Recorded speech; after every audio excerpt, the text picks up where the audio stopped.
핵도 없는데 핵을 가진 나라보다 더 무서운 국가. 전쟁이 시작되면 단 10분 안에 적국의 심장을 통째로 도려내는 나라. 그 나라의 이름은 바로 대한민국입니다. 저는 미국 전략사령부에서 수많은 국가를 분석해왔습니다. 그런데 이번에 마주한 한국의 전쟁 시나리오는 제가 알고 있던 전략 억제라는 개념 자체를 완전히 부숴버렸습니다. 지금부터 말씀드릴 내용은 주변 강대국조차 함부로 입에 올리지 못하는 비핵 국가의 탈을 쓴 세계 최악의 악몽에 관한 기록입니다. 대체 무슨 사연인지 오늘 사연 바로 시작하겠습니다. 저는 미국 전략사령부에서 15년 넘게 근무했습니다. 전 세계 분쟁 지역을 분석하며 각국의 전쟁 억제력과 군사 능력을 평가하는 것이 제 일이었죠. 제 책상 위에는 늘 수십 개국의 군사 데이터가 놓여 있었고 그중 한국은 비핵 국가라는 분류표 안에 조용히 자리하고 있었습니다. 솔직히 말씀드리면 한국은 저에게 그저 분단된 채 강대국들 사이에서 아슬아슬하게 살아가는 작은 나라일 뿐이었어요. 그런데 3개월 전 모든 것이 바뀌었습니다. 상부에서 긴급 분석 명령이 내려왔죠. 한국의 전략자산 재평가. 처음엔 시큰둥했어요. 북한 때문에 주기적으로 들어오는 평가 요청이 또 온 거라고 생각했죠. 그런데 보고서 첫 페이지에서 제 눈이 멈췄습니다. 비핵 국가 중 가장 치명적인 대응 능력을 보유한 국가. 이 말은 곧 핵이 없는데도 핵 보유국 수준의 억제력을 가졌다는 뜻이었거든요. 저는 이런 판정을 본 적이 거의 없습니다. 보통 이런 문구는 이스라엘이나 잠재적 핵 보유국 몇 나라에만 붙는 말이에요. 한국이 그게 가능해? 라는 의문이 머리를 때렸죠. 그래서 본격적으로 한국의 군사체계를 분석하기 시작했습니다. 한국의 자료를 처음 접했을 때 놀랍다보다 이상하다는 생각이 먼저 들었습니다. 비핵 국가라면 당연히 핵 보유국에 비해 억제력이 약해야 하는데 한국은 그 반대였거든요. 저는 보고서에 나온 세부 자료들을 찬찬히 살펴보기 시작했습니다. 한국이 보유한 미사일 목록에는 익숙한 이름이 많았습니다. 현무1, 현무2, 현무3. 사거리 300km에서 최대 3200km, 탄두 중량 최대 9톤, 지하 300m 관통 가능. 이건 방어용 무기가 아니었습니다. 공격용이었죠. 더 기가 막힌 건 그 배치 방식이었습니다. 저는 그동안 나토식 전면전 준비 방식을 기준으로 생각해왔습니다. 미사일은 종류별로, 상황별로 장기간 작전이 가능하게 분산 운용해야 한다는 게 상식이었죠. 하지만 한국의 개념은 달랐습니다. 전면 충돌이 나면 몇 분 안에 쏠 수 있는 건 다 쏜다. 이 말이 주는 무게감은 엄청났습니다. 보통은 탄약을 아껴 써야 한다는 개념이 강합니다. 그런데 한국은 그걸 정면으로 부정하는 겁니다. 한동안 그 전략을 곱씹었습니다. 왜 이렇게까지 빠른 전개를 전제로 했을까? 그리고 곧 답을 찾았죠. 핵 버튼이 눌리기 전 모든 것을 끝내기 위해서였습니다. 곧바로 과거 사례를 떠올렸습니다. 1973년 제4차 중동전쟁에서 이스라엘이 보여준 선제 공격이었죠. 이스라엘은 아랍연합군의 공군 전력을 이륙하기도 전에 활주로를 초토화시켜 전쟁 초반 주도권을 완전히 장악했습니다. 그런데 한국의 전략은 그것보다도 훨씬 대담했습니다. 이스라엘이 공군만 마비시켰다면 한국은 적의 심장 전체를 뽑아버리는 계획을 세운 셈이니까요. 보고서에는 더 놀라운 수치도 있었습니다. 현무2A 추정 보유량 800기, 현무2C 사거리 800km, 보유량 300기 이상, 현무3 시리즈 순항형, 사거리 1500km, 보유량 400기 이상, SLBM 버전 현무 잠수함에서 은밀히 발사, 추정 수십 기. 이 정도 규모면 비핵 국가라는 단어가 무색했습니다. 특히 SLBM은 상대가 눈치채기 전에 접근해 지휘부를 정밀 타격할 수 있는 무기입니다. 저는 그 자료를 읽으며 입술을 깨물었습니다. 이 정도면 핵이 없어도 주변국이 함부로 못 건드리겠군. 제 손은 본능적으로 시뮬레이션 프로그램을 켰습니다. 수년간 북한과 중국을 상대로 수백 번은 돌려본 전면전 모의전이었지만 이번엔 조건을 바꿨습니다. 한국식 전략을 그대로 반영했죠. 첫 화면이 뜨고 카운트다운이 시작됐습니다. 발사 징후가 포착된 지 30초가 지나자 현무사가 하늘로 솟구쳤습니다. 곧바로 평양 외곽에 있는 군 지휘시설을 정확히 관통했습니다. 그리고 1분 10초쯤 됐을 때 SLBM이 동해 수면을 뚫고 치솟더니 한반도 서쪽을 향해 궤도를 잡아 중국 랴오닝성 해군 기지 근처의 모의 목표물을 강타했습니다. 이어 2분 40초가 지나자 현무삼 순항형이 여러 미사일 발사대를 피해 구비구비 저고도로 비행하다가 북한 북창의 미사일 조립시설에 정확히 명중했습니다. 단 3분 만에 북한의 핵심 전략 거점 절반 이상이 비활성화로 표시되는 걸 보면서 저는 모니터를 꽉 붙잡았습니다. 그 순간 속으로 중얼거렸죠. 이건 국가를 마비시키는 계획이잖아. 곧 깨달음이 찾아왔습니다. 우리가 흔히 말하는 전략적 억제력은 대부분 핵무기를 기준으로 정의됩니다. 상호학 증파괴 구조 말이죠. 하지만 한국은 달랐습니다.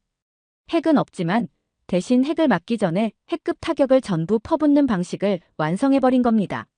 문득 1956년 수에즈 위기가 떠올랐습니다. 당시 영국과 프랑스는 핵무기를 보유하고 있었지만 이를 멀리까지 정확하게 날려보낼 투사수단이 부족했습니다. 소련이 핵 위협을 가하자 두 나라는 무력하게 물러설 수밖에 없었죠. 보복 능력이 없었던 겁니다. 그와 달리 한국은 비록 핵은 없지만 투사수단과 실행 의지를 모두 갖추고 있었습니다. 시뮬레이션은 계속됐습니다. 전개 5분 차, 북한군의 통신망이 붕괴되고 7분 차에는 이동식 미사일 발사대 70%가 파괴됐습니다. 10분이 채 되기 전에 적의 전력 지도가 회색으로 변하는 걸 보면서 속으로 중얼거렸습니다. 이건 억제라기엔 도저히 말이 안 되는데, 억제는 보통 싸우지 않게 만드는 힘인데 한국식 억제는 싸우면 바로 끝내는 힘이었어요. 그래서 메모장에 이렇게 적었습니다. 한국은 전략적 억제의 정의를 바꿨다. 그 문장을 쓰고 나니 책상 앞에 계속 앉아 있을 수가 없었습니다. 보고서와 시뮬레이션만으로는 이 나라의 실체를 온전히 이해할 수 없었죠. 상부의 현장 조사를 제안했고 곧바로 허가가 떨어졌습니다. 직접 눈으로 보고 공기로 느껴야 한다고 판단했거든요. 그렇게 저는 한국행 비행기에 올랐습니다. 계절은 한겨울이었죠. 비행기 창문 너머로 보이는 한반도는 하얗게 눈이 내려 있었고 착륙 후 공항은 놀라울 정도로 평온했습니다. 환하게 불이 켜진 대합실, 커피를 사들고 이동하는 여행객들, 반짝거리는 안내판, 어디에도 긴박감은 느껴지지 않았습니다. 그런데 그 평온함이 오히려 묘하게 다가왔습니다. 불과 며칠 전 모니터 속에서 이 나라의 억제 시뮬레이션을 봤습니다. 그리고 지금 그 계획의 무대가 될 땅 위에 서 있는 것이죠. 겉으론 평화롭지만 이곳의 깊은 곳엔 전혀 다른 표정이 숨어 있다는 걸 저는 알고 있었거든요. 방문 목적은 명확했습니다. 한국의 미사일 운용 체계를 직접 확인하는 것. 보고서와 시뮬레이션만으로는 느낄 수 없는 현장감을 경험하기 위해서였죠. 다만 제가 초청받은 건 실제 전력 발사 훈련이 아니라 일부만 공개되는 시연과 모의 지휘 훈련이었습니다. 장소는 군사보안구역 인근의 전시 지휘소였습니다. 미군 연락장교를 통해 허가를 받은 뒤 저는 군 관계자들과 함께 출입구를 통과했습니다. 지휘소 안은 생각보다 조용했어요. 대규모 폭발음이나 굉음을 상상했지만 실제로는 레이더 차량이 움직이고 전술 지도를 펼친 지휘관들이 무전으로 교신하는 소리만 들렸죠. 곧 대형 스크린에 훈련 상황이 실시간으로 전송됐습니다. 해안 시험장에서 현무 계열 미사일이 발사 준비를 하는 장면이 잡히자 제 시선이 화면에 고정됐습니다. 고체 연료 특유의 연기와 섬광이 카메라에 포착되고 곧 탄체가 하늘로 솟아올랐죠. 지휘관은 모니터 옆 상황판을 가리키며 설명했습니다. 실제 전시에는 여러 발사대가 동시에 운용됩니다. 오늘은 한두 기만 시연하지만 지휘체계와 발사 절차는 실제와 동일합니다. 이어지는 영상에서는 각 발사대별 발사 시간 간격이 표시됐습니다. 한 발이 사출된 후 1분 남짓 지나 다음 발사대가 가동되고 다시 몇십 초 만에 또 다른 발사대가 준비 태세에 들어갔습니다. 연속 사격을 직접 눈으로 본 건 아니었지만 이 나라가 원하는 순간에 얼마나 빠르게 화력을 집중할 수 있는지 짐작하기엔 충분했어요. 통역 장교가 제 귀에 속삭였습니다. 이건 모의 훈련이지만 실제 전시 상황에선 10분 안에 전 전략 목표에 화력을 쏟아붓습니다. 제 시선이 모니터로 옮겨졌습니다. 목표 지점은 휴전선 북쪽 50km 이내의 벙커들이었죠. 위성 지도에 붉은 점이 하나씩 꺼질 때마다 저는 목이 바짝 말랐습니다. 여기서 발사된 미사일이 불과 2분 3분 만에 목표에 도달한다니 시간 감각이 왜곡될 정도였습니다. 훈련 후 현장 지휘관과 짧게 대화를 나눴습니다. 왜 이렇게 전량을 빠르게 발사하는 겁니까? 그는 미소 없이 대답했죠. 시간은 우리 편이 아닙니다. 그 말이 뼈처럼 박혔습니다. 저는 미국식 장기전 개념에 익숙해져 있습니다. 그러나 한국은 완전히 달랐습니다. 그들의 사고방식은 전쟁이 길어질수록 불리하다는 냉정한 현실 인식에서 나왔습니다. 그래서 첫 충돌에서 모든 것을 던지는 겁니다. 저녁 무렵 훈련장을 떠날 때 하늘은 이미 어두워지고 있었습니다. 기지 밖 도로를 지나며 창밖을 보니 작은 부대 전방 주둔지에서 군인들이 장비 점검을 하고 있었습니다. 일부는 전술 무전기로 교신 절차를 반복하고 있었고 다른 팀은 차량 뒤편에서 포탄 모의탄과 장비를 재정렬하고 있었죠. 그들의 동작은 빠르고 정확했습니다.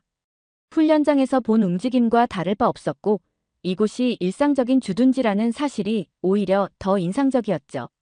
평시에도 전시 절차가 몸에 배어있는 듯한 모습이었습니다. 그 순간 저는 확신했습니다. 이 나라는 전쟁을 준비만 하는 게 아니다. 필요하다면 즉시 실행할 준비가 돼 있다. 다음 날 한국국방연구원의 한 고문을 만났습니다. 그는 저를 보자마자 이렇게 말하더군요. 어제 본 건 빙산의 일각입니다. 한국이 무서운 건 무기 그 자체가 아니라 그걸 끝없이 만들어낼 수 있는 구조죠. 그 말을 곱씹으며 고개를 끄덕였습니다. 전날의 훈련만 봐도 그 위력이 실감났지만 솔직히 말해 전량 소모라는 개념이 계속 마음에 걸렸어요. 아무리 강력한 화력이라도 단 한 번의 포화 후 재보급이 안 된다면 장기전에서 위험해질 수 있으니까요. 그런데 그의 설명을 들으니 의문이 풀리기 시작했습니다. 한국은 이미 민간 산업에 전시 생산 체제를 깊숙이 심어두고 있었습니다. 대형 조선소는 군수함, 잠수함 모듈을 제작할 수 있는 설비를 갖추고 있었고 자동차, 중장비 공장은 부품 라인을 며칠 만에 군용 장비 생산으로 전환할 수 있도록 설계돼 있었죠. 반도체, 전자기기 업체들은 전시엔 정밀 타격 유도 장치와 통신 장비를 생산하도록 훈련돼 있었습니다. 곧장 몇 곳의 산업단지를 방문했습니다. 겉보기엔 평범한 공장이었지만 관리자들은 생산 라인을 설명하며 전시 전환 시나리오를 숨기지 않았습니다. 72시간 이내에 생산 라인 전환 완료. 부품 재고를 군수품 규격으로 교체. 지역 예비군 물류대와 연계해 군 기지로 즉시 공급. 이 체계가 가능하다는 건 전날 제가 본 전량 소모가 결코 무모한 계획이 아니라는 걸 의미했습니다. 쏘고 끝이 아니라 곧바로 다시 채워 넣을 수 있는 국가적 능력이 뒷받침되고 있었던 겁니다. 그 고문은 또 이런 말도 했습니다. 한국은 좁은 국토 덕분에 재보급과 재배치가 빠릅니다. 미국이나 러시아처럼 장거리 수송이 필요하지 않죠. 전면전 상황에서도 몇 시간 단위로 화력을 회복할 수 있습니다. 그제야 이해했습니다. 초반 몰아치기 전략은 재보급이 느린 나라라면 절대 불가능한 구조였지만 한국에서는 당연하게 가능한 것이었죠. 오히려 초반에 압도적인 타격을 가해 적의 전투 의지를 꺾는 것이 최선이자 필승 전략이었습니다. 인천항으로 향했습니다. 항만에는 거대한 컨테이너 선박들이 드나들고 있었고 그중 일부는 평시 민간 화물선이지만 전시에는 군수물자 수송선으로 전환되도록 설계돼 있다고 했습니다. 해양 물류망까지 군사계획의 일부로 편입된 겁니다. 이건 무기만 많은 나라가 아니구나. 전쟁을 지속할 수 있는 나라구나. 머릿속에 시뮬레이션 화면이 다시 떠올랐습니다. 현무 미사일 발사 장면 위에 오늘 확인한 재보급 체계가 겹쳐졌죠. 결과는 명확했습니다. 한국은 한 번이 아니라 두 번, 세 번까지도 전장을 불바다로 만들 수 있는 나라다. 그 순간 깨달았습니다. 핵이 없어도 이 정도면 충분하다는 걸요. 핵은 도시를 초토화시킬 수 있지만 한국의 전략은 적의 심장부를 수술하듯 정밀하게 파괴하고 다시 재장전해 같은 타격을 반복하는 겁니다. 전쟁은 결국 지속 능력 싸움인데 한국은 그 무서운 능력을 이미 갖추고 있었습니다. 숙소로 돌아오는 길, 발걸음이 이상하게 무거웠습니다. 단순한 군사력 분석이 아니라 한 나라의 총력전 DNA를 직접 본 셈이었으니까요. 며칠 뒤 서울 외곽의 한 지하 지휘통제소로 향하는 차량 안에서 저는 창밖 풍경이 거의 기억나지 않았습니다. 도착한 지하 시설은 마치 영화 세트장처럼 보였습니다. 복도 양쪽으로 굳게 닫힌 철문이 늘어서 있었고 곳곳에서 전술 지도와 전시 계획표를 든 장교들이 분주하게 움직이고 있었거든요. 안내를 맡은 중령은 제게 웃음기 없는 표정으로 말했죠. 오늘 보실 건 핵 대비 시나리오입니다. 브리핑실 조명이 어두워지고 대형 스크린에 지도와 타임라인이 나타났습니다. 적 핵발사 징후 포착. 이 시점부터 한국군의 시계는 미친 듯이 돌아가기 시작했습니다. 먼저 발사 징후가 감지된 지 15초 만에 이동식 발사대와 잠수함이 동시에 기동을 시작합니다. 불과 40초가 지나자 현무사 수십 기가 북쪽과 서쪽의 전략 목표를 향해 일제히 발사됩니다. 1분 20초 시점, 동해와 서해에서 동시에 SLBM이 솟구쳐 올라 적 해군 기지를 향해 날아갑니다. 그리고 2분이 되기 전에 순항형 현무3이 초저고도로 중국과 일본의 방공망 틈새를 파고들어 목표 지점을 향해 비행을 개시합니다. 무심코 손목시계를 봤습니다. 발사 개시부터 불과 2분이 조금 넘는 시간, 그런데 스크린 위적 지도에 붉은 불꽃이 연속적으로 터져나갔습니다. 목표는 모두 지휘부, 통신센터, 미사일 기지 같은 명령 체계의 심장이었죠. 이건 한국에 오기 전 책상 위에서 돌려봤던 시뮬레이션과는 차원이 달랐어요. 속도와 화력, 그리고 압박감까지 모든 게 실전 그 자체였죠. 중령은 차분하게 설명을 이어갔습니다. 전쟁이 시작되면 우리는 요격 시도와 동시에 모든 화력을 투사합니다. 핵탄두가 떨어지기 전에 버튼을 누를 사람과 그 명령망을 없애버리는 거죠.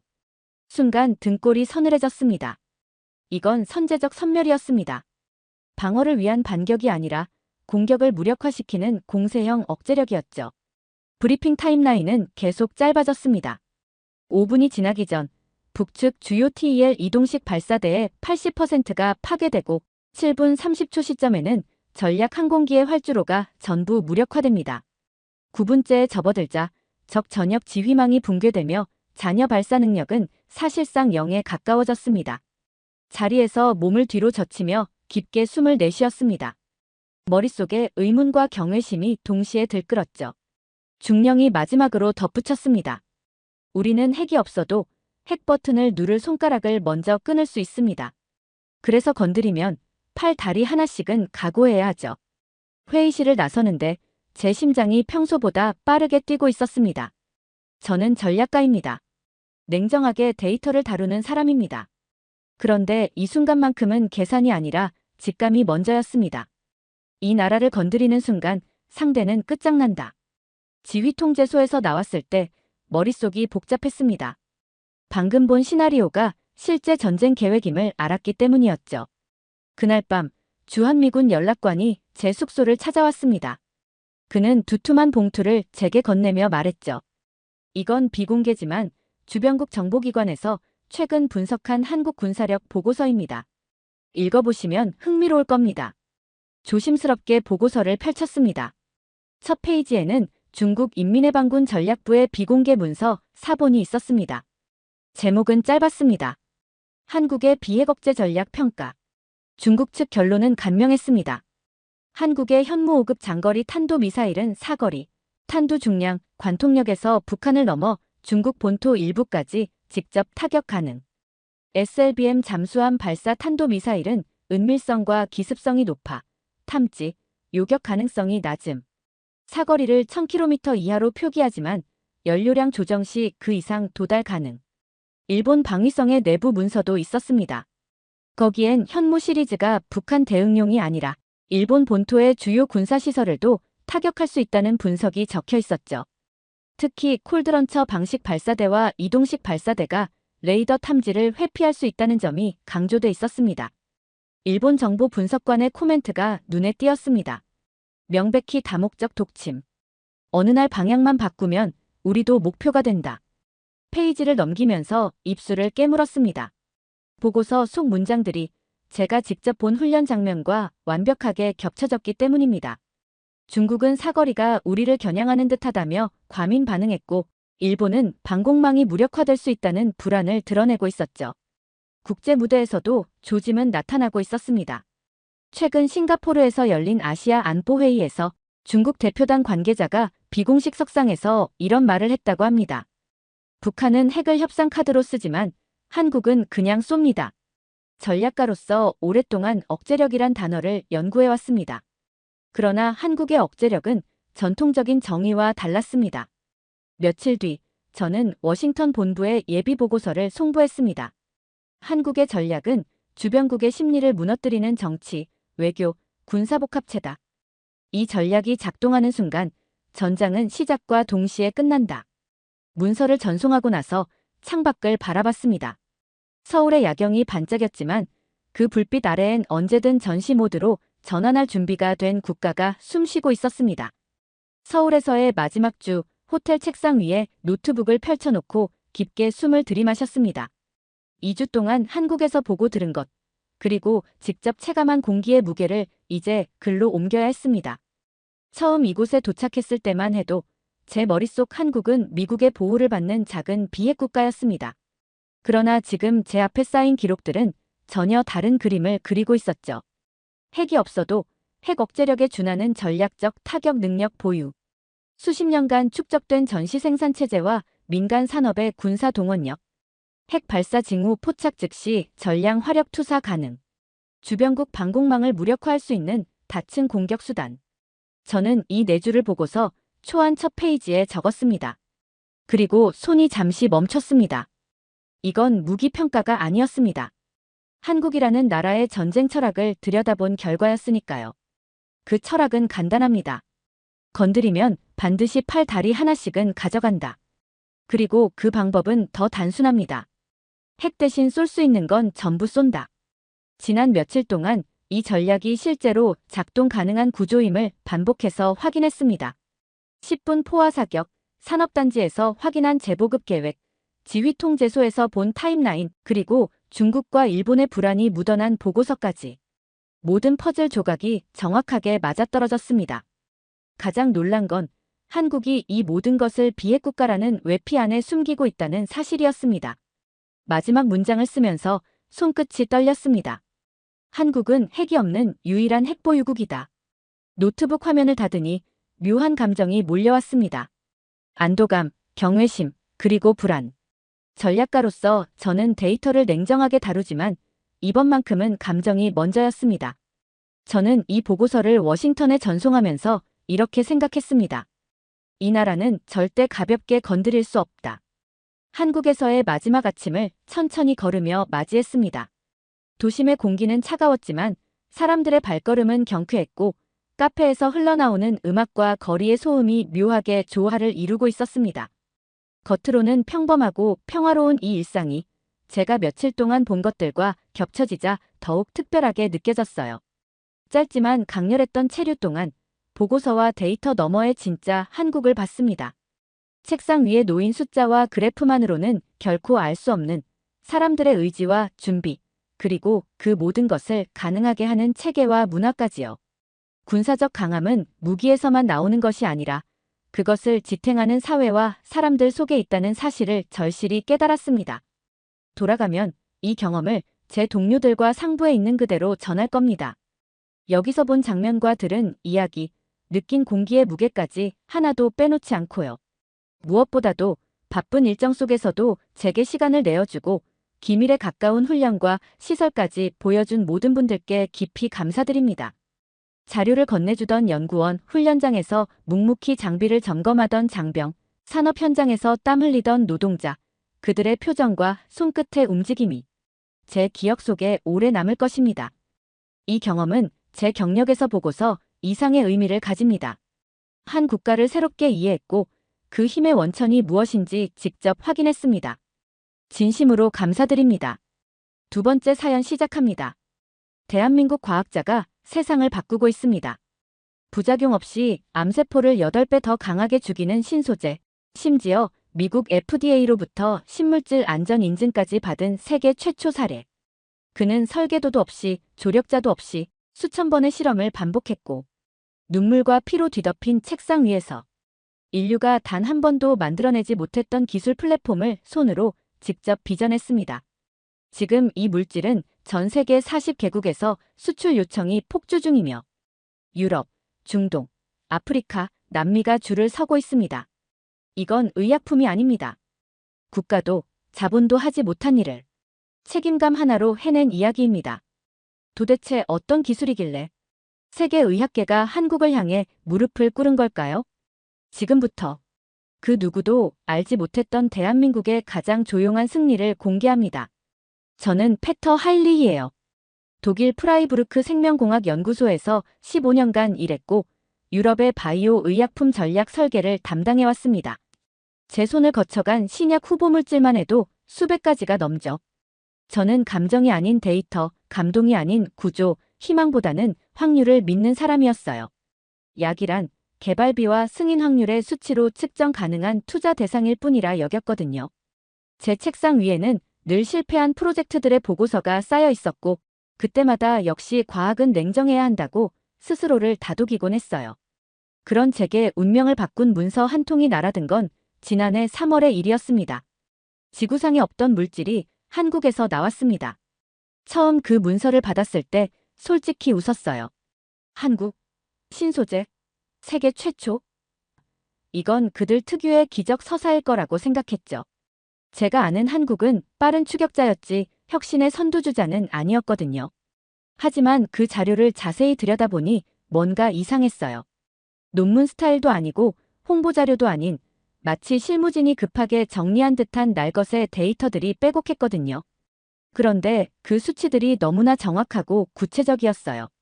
더 놀라운 건 그 자료가 FDA NDI 승인 목록에 포함되어 있다는 사실이었습니다. NDI, 미국이 정한 신규 인체 섭취 승인 물질이었거든요. 아직 전 세계 어느 나라도 상용화하지 못한, 게다가 분자 구조 자체가 등록된 적 없는 물질이었어요. 독일에서도 이런 물질 하나 만들려면 최소 10년이 걸려요. 그런데 혼자서? 그것도 한국에서? 정말 가능한 일인가요? 제가 서울행 비행기에 몸을 실은 이유는 하나였습니다. 이 자료가 조작이거나 정말 미친 천재가 한국에 존재하든가 어느 쪽이든 제 눈으로 직접 확인할 필요가 있었거든요. 11시간의 비행 내내 그 자료를 계속 들여다봤어요. 볼 때마다 새로운 의문이 생겼습니다. 이 정도 기술이면 이미 세계적으로 유명해졌어야 하는데 왜 아무도 모르고 있을까? 한국 정부는 이 기술을 알고 있을까? 인천공항에 도착했을 때 서울의 첫 인상은 의외로 평범했어요. 다른 대도시와 크게 다르지 않은 풍경. 하지만 이 도시 어딘가에 세상을 뒤흔들 기술이 숨어 있다는 생각에 가슴이 두근거렸죠. 서울에서 처음 그를 만났을 때 솔직히 좀 당황했어요. 정특래 대표는 제가 상상했던 천재 과학자의 모습과는 거리가 멀었거든요. 후줄근한 점퍼에 커피 얼룩이 묻은 노트, 책상엔 설탕이 든 블랙커피 캔과 손때 묻은 데이터 시트들이 쌓여 있었고요. 혹시 정특래 대표님이신가요? 제가 영어로 물었을 때 그는 어색한 미소를 지으며 고개를 끄덕였어요. 통역사 없이 대화하기엔 언어 장벽이 있었지만 그의 눈빛만큼은 또렷했습니다. 그런데 그가 처음 내민 건 보고서도 시료도 아니었어요. 그는 환자의 편지 한 통을 건넸습니다. 박사님, 눈이 안 아파요. 이제 딸 얼굴을 똑바로 볼 수 있어요. 저는 분자 구조와 통계로 평가하는 사람인데 그 종이 위의 문장은 어떤 논문보다 정확하고 강력했어요. 갑자기 가슴이 뭉클해지더군요. 이게 환자분이 보낸 거예요? 제가 물었을 때 정 대표는 조용히 고개를 끄덕이며 스마트폰을 꺼냈어요. 그 안에는 수십 개의 비슷한 메시지들이 저장되어 있었습니다. 그가 보여준 첫 번째 시료는 에스파코스라는 플랫폼 물질이었어요. 투명한 작은 유리병 안에 담긴 그 액체는 언뜻 보기엔 그냥 물 같았습니다. 하지만 그 안에 숨겨진 기술은 상상을 초월했어요. 이게 심장, 뇌, 눈, 간, 그리고 암세포까지도 정확히 약을 실어보내는 운반 시스템이라고요? 제가 놀라며 물었을 때 정 대표는 현미경으로 그 구조를 보여줬습니다. 그 크기는 150나노. 우리가 흔히 말하는 나노입자 약물 전달체 중에서도 가장 이상적인 크기였죠. 더 놀라운 건 부작용이 전혀 없다는 것이었어요. 어떻게 이런 게 가능한가요? 제가 계속 질문을 쏟아냈을 때 정 대표는 칠판에 복잡한 분자 구조를 그려가며 설명하기 시작했어요. 언어는 서툴렀지만 그의 과학적 논리는 완벽했습니다. 기존의 파클리탁셀은 물에 녹지 않아 강한 독성의 크레모포어로 희석해야 했어요. 그런데 정 대표는 물에도 잘 녹고 암세포를 정확히 찾아가며 정상세포는 건드리지 않는 구조를 만들어낸 겁니다. 이거 혼자 만드신 거예요? 제 질문에 그는 씁쓸한 미소를 짓더군요. 유럽의 제약사들은 100억 단위의 임상 자금을 들이붓고 3만 페이지에 달하는 서류를 제출해도 승인 하나 받기 위해 10년을 소모해요. 그게 글로벌 제약업계의 상식이었죠. 그런데 한국에서 나온 이 물질은 겨우 13주 만에 동물 실험, 유전 독성, 반복 투여 실험, 용량 범위까지 마무리했어요. 그것도 108명에 대한 인체 임상까지 완료하고 NDI 등록까지 승인받았다고 하더군요. 13주요? 정말 13주 만에? 제가 몇 번이나 되물었을 때 정 대표는 달력을 가리키며 날짜를 하나하나 세어 보였어요. 정말 13주가 맞았습니다. 이건 의학계의 상식을 완전히 뒤엎는 일이었어요. 독일에서는 임상 계획서 작성만 해도 몇 달이 걸리는데 이 사람은 전체 과정을 13주에 끝냈다는 거죠. 평택에 있는 그의 실험실을 방문했을 때 그 이유를 알 수 있었어요. 그는 모든 실험을 직접 설계하고 직접 진행하고 직접 분석했거든요. 중간에 끼어드는 관료적 절차나 외부 검토 같은 건 없었어요. 오직 과학적 논리와 환자를 향한 절박함만이 있었습니다. 평택에서 돌아온 그 주, 독일 정부 연구기관 내부 회의에서 프레젠테이션을 했어요. 에스파코스, 키토탁솔, 올리고머 안토시아닌. 전 세계 의학계가 아직 접근조차 못한 기술이라며 발표했죠. 회의실에는 독일 제약업계의 거물들이 모여 있었어요. 바이엘, 머크, 베링거 인겔하임의 연구 책임자들이었죠. 이들은 평소 자신감 넘치는 표정으로 회의에 참석하곤 했는데 제 발표를 듣는 동안 점점 표정이 굳어갔어요. 잠깐만요. 이 기술이 정말 한국에서 나온 거라고요? 바이엘의 한 연구 책임자가 끼어들었어요. 네, 제가 직접 확인했습니다. 그럼 이미 특허도 출원되어 있겠네요? 네, FDA 승인까지 받았습니다. 그때 회의실에 묵직한 정적이 흘렀어요. 몇 초간 아무도 말을 하지 않더군요. 그런데 반응은 의외였어요. 한 관계자가 조용히 말했습니다. 그게 그렇게 대단한 기술이면 왜 한국 정부도 몰랐죠? 저는 아무 대답도 못했어요. 그 순간 저조차도 이상하다고 느꼈거든요. 왜 이 기술이 아직 한국 밖으로 한 발자국도 못 나왔던 걸까요? 며칠 후 정 대표와 조용한 카페에서 마주 앉았을 때 처음엔 조심스럽게 물었어요. 혹시 이 기술에 대한 정부 지원은 없었습니까? 그는 한참을 망설이다가 허탈한 미소를 지으며 한 장의 법원 판결문을 내밀었습니다. 국내 모 대형 제약사와의 소송 문서였어요. 문서를 읽는데 점점 분노가 치밀어 올랐어요. 이 기술을 빼앗기 위해 의도적으로 고소한 정황이라는 문구가 눈에 들어왔거든요. 심지어 법원은 기술 분쟁이 복잡하다는 이유로 특허 효력 자체를 정지시켜버린 판결을 내렸어요. 4년간이나 임상을 못하셨다고요? 제가 떨리는 목소리로 물었을 때 정 대표는 고개를 끄덕였어요. 그 4년 동안 그는 자금이 바닥났고 함께하던 연구원들 전원을 해고할 수밖에 없었다고 했습니다. 심지어 연구실 임대료도 못 내서 쫓겨날 뻔했다고 하더군요. 그럼 그때 어떻게 버티신 거예요? 편의점에서 야간 알바도 했어요. 낮에는 실험하고 밤에는 일하고. 그 말을 듣는 순간 가슴이 막혔어요. 세계적인 기술을 가진 과학자가 생계를 위해 편의점에서 일해야 했다니. 어떻게 다시 일어나신 겁니까? 제가 물었을 때 그는 커피를 한 모금 마시더니 말했어요. 기술이 제 손에 있는데 그냥 두면 죽는 거잖아요. 죽더라도 다시 만들어야 했죠. 그의 말은 담담했지만 그 안에는 엄청난 분노와 절망, 그리고 불굴의 의지가 숨어 있었어요. 유럽이나 미국이었다면 이 정도 플랫폼 물질은 이미 국가 전략 자산이에요. 군이 개입하든 중앙정부가 독점 관리하든 절대 민간에 그냥 방치되지 않아요. 그런데 한국은 그걸 그저 소송 중 기술이라며 외면했어요. 그 기술이 부작용 없는 항암 플랫폼이고 FDA 인증을 받은 신소재라는 사실도 묻힌 채로요. 그 시절이 가장 힘들었어요? 제가 물었을 때 정 대표는 고개를 저었어요. 아니에요. 오히려 그때가 가장 집중할 수 있었어요. 방해하는 사람도 없었고 기대하는 사람도 없었으니까요. 그는 그 기간 동안 논문도 투자도 중단했어요. 그러면서도 매일 새벽 버려진 실험실 한켠에서 혼자 나노입자를 설계했다고 해요. 정 대표가 보여준 연구 노트를 들여다보니 정말 놀라웠어요. 13년간의 실험 기록이 빼곡히 적혀 있었거든요. 성공한 실험보다 실패한 실험이 압도적으로 많았어요. 이거 다 혼자 하신 거예요? 제가 물었을 때 그는 웃으며 대답했어요. 처음엔 연구원들이 있었는데 하나둘 떠나더라고요. 돈도 안 되고 미래도 불투명하니까요. 그는 항암 플랫폼으로 시작했던 에스파코스를 눈 건강 기능식품으로 응용해냈어요. 그 과정에서 수천 번의 실험을 반복했고 기능성 인증은 물론 식약처 세계 최초 표현까지 이끌어냈습니다. 왜 하필 눈 건강이었나요? 제가 물었을 때 그의 대답이 인상적이었어요. 효과를 바로 확인할 수 있거든요. 환자분들이 좋아졌다, 안 좋아졌다, 바로 말씀해 주시니까요. 그게 바로 지금 전 세계 40개국에서 수출 문의가 폭주 중인 아이존의 탄생 비화였어요.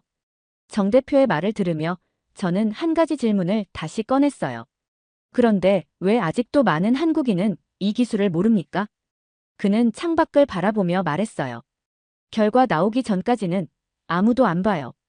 하지만 제가 뭘 만들었는지는 결국 다 알게 될 거예요. 그때 결심했습니다. 이 기술을 더 이상 한국만의 문제가 아니라 인류 전체의 문제로 봐야 한다고요. 저는 유럽이 세상의 기준이라 믿고 살아왔어요.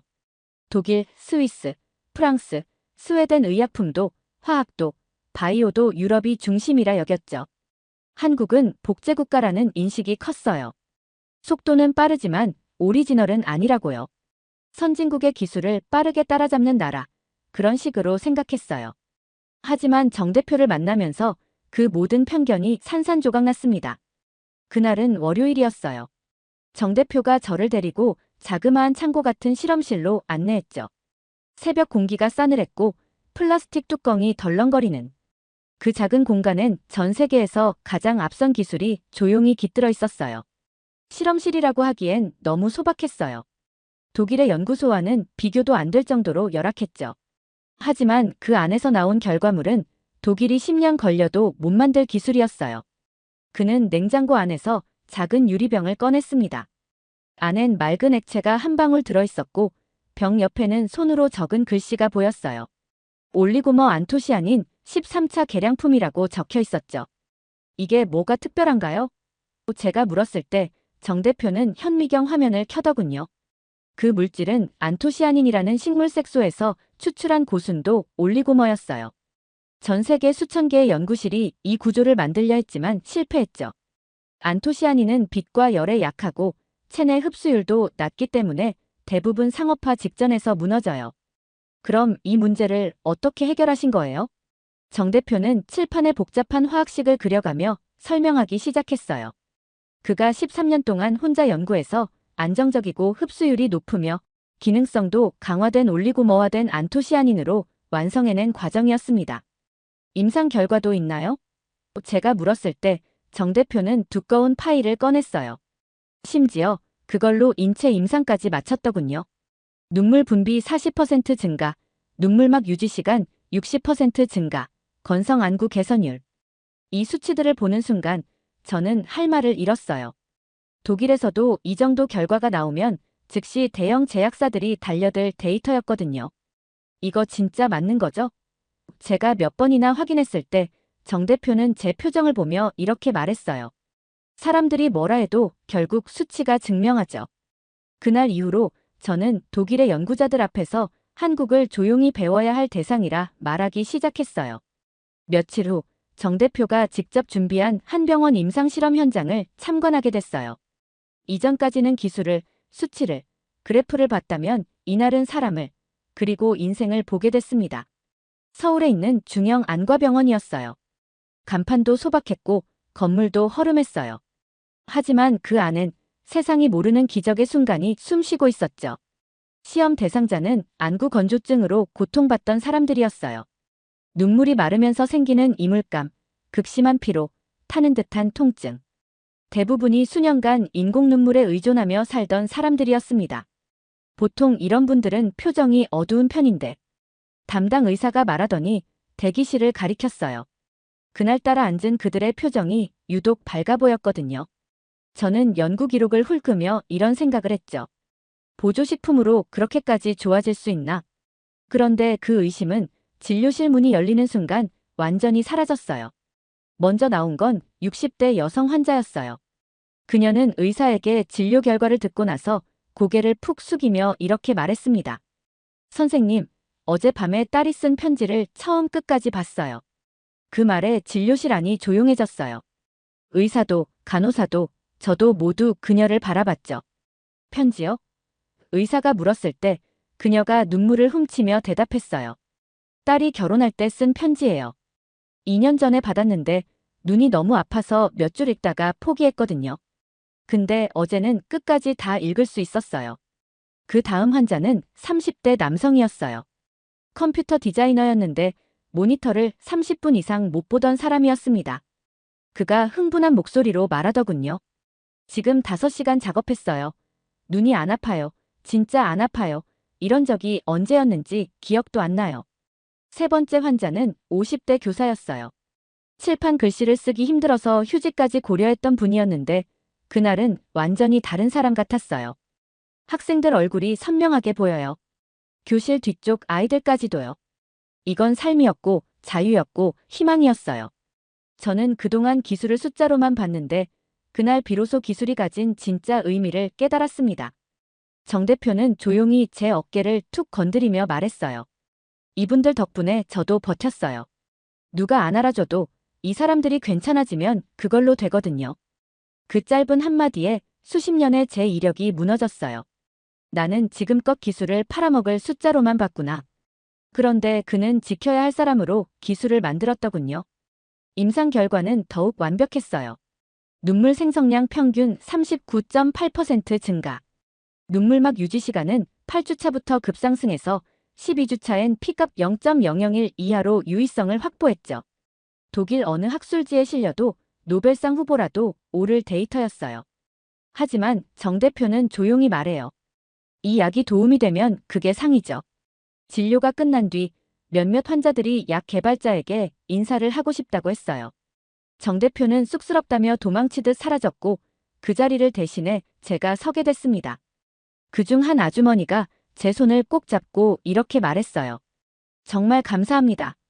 이런 분들이 계셔서 정말 감사해요. 병원에서 돌아오는 길, 택시 창밖으로 스쳐가는 서울 시내를 멍하니 바라봤어요.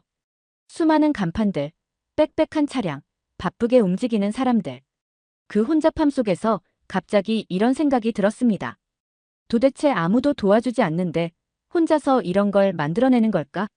정 대표와의 마지막 인터뷰는 그의 사무실에서 이뤄졌어요.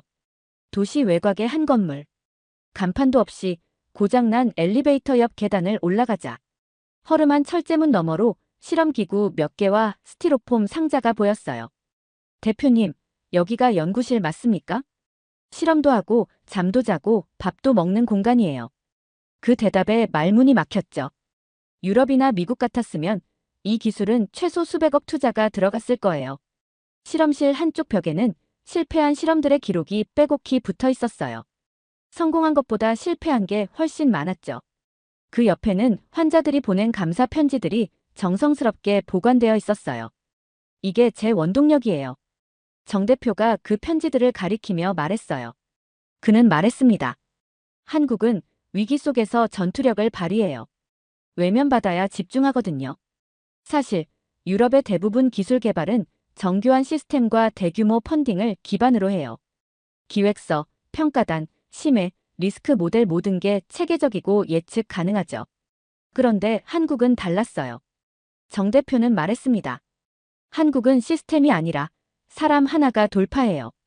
누가 한번 뚫으면 그 다음은 줄줄이 따라가요. 그는 IMF 때도 혼자 약을 연구했고 소송당했을 때도 버텼으며 연구원이 모두 떠났을 때도 자신이 직접 공장에서 추출기계까지 조작했다고 했어요. 그럼 그때 정말 혼자 실험하신 거예요? 네. 생쥐에게 약 주고 데이터까지 손으로 정리했어요. 사실 나중엔 말도 못했죠. 너무 힘들어서. 가족들은 뭐라고 하셨어요? 걱정 많이 했죠.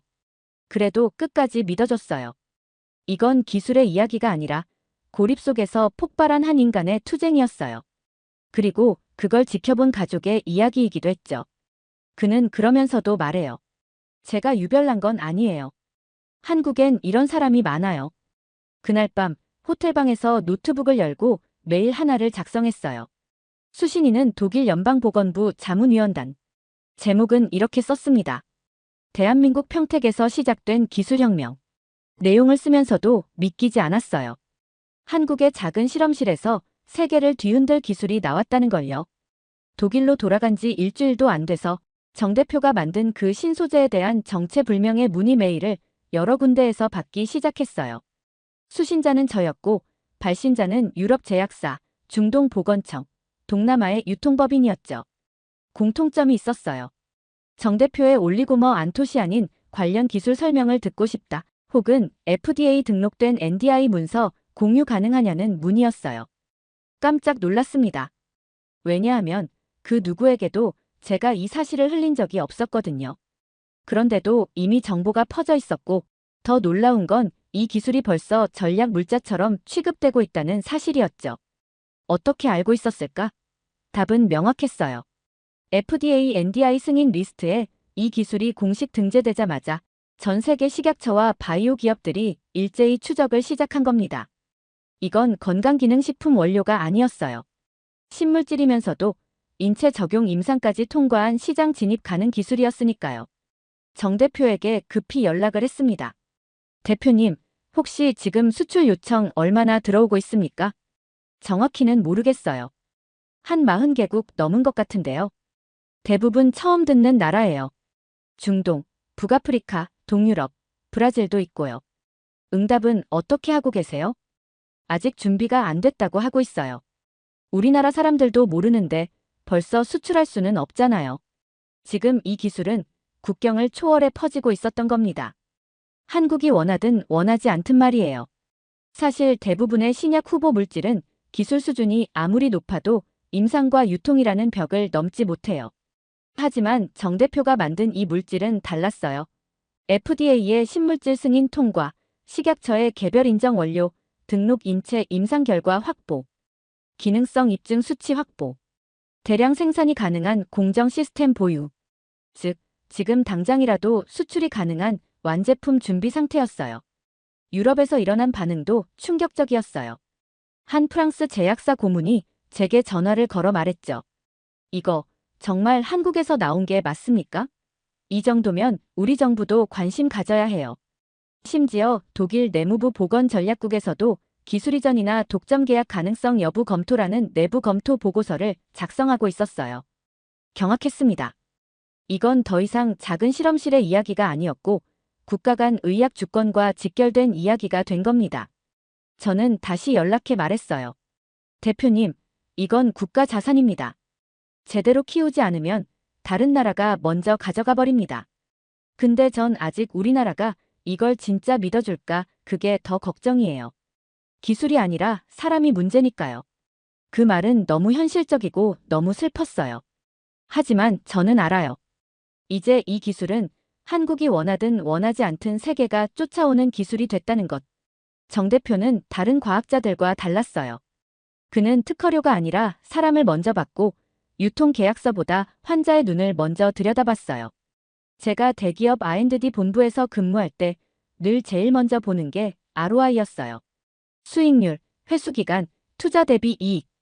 그게 없으면 아무리 훌륭한 기술이라도 접는 게 업계의 룰이었죠. 그런데 정 대표는 그 모든 걸 무시한 채 본인의 사비를 털어가며 수익 가능성도 희박한 실험을 수년간 이어갔어요.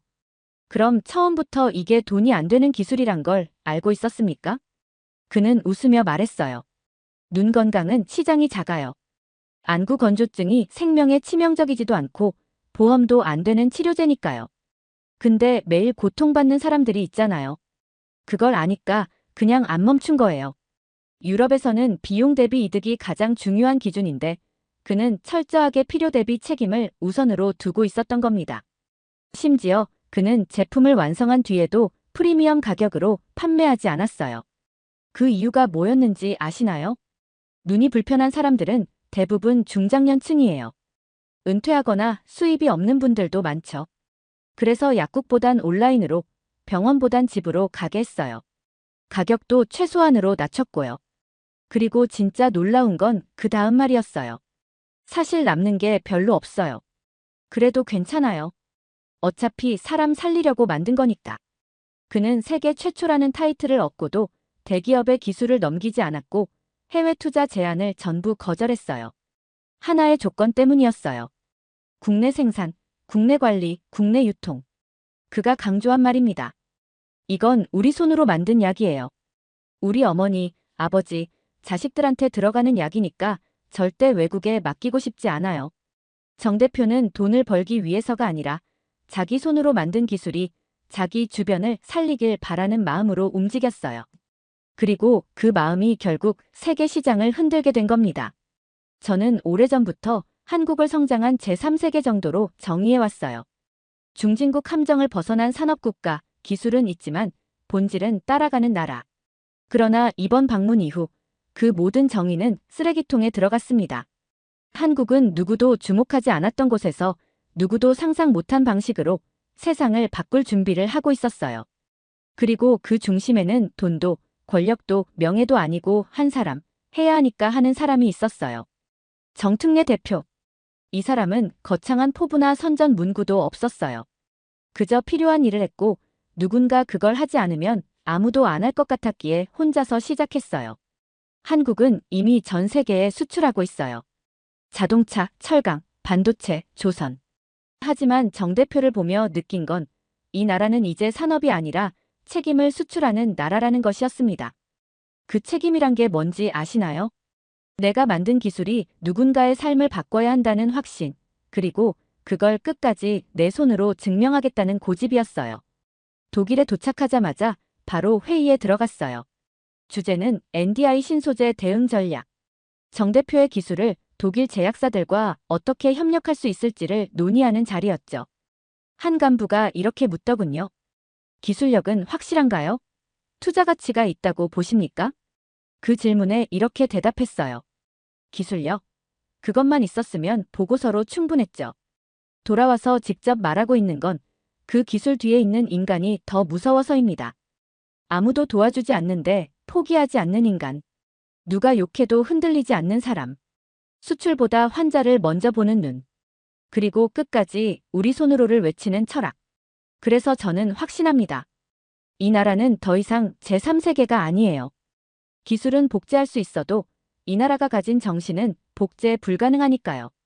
영상 일부는 무료 영상 소스를 활용했으며 편집 및 내용 구성은 감동탐험이 직접 진행했습니다. 사연 이야기가 좋았다면 구독과 댓글로 남겨주세요. 더 재미있는 사연으로 돌아오겠습니다. 이상 감동탐험이었습니다.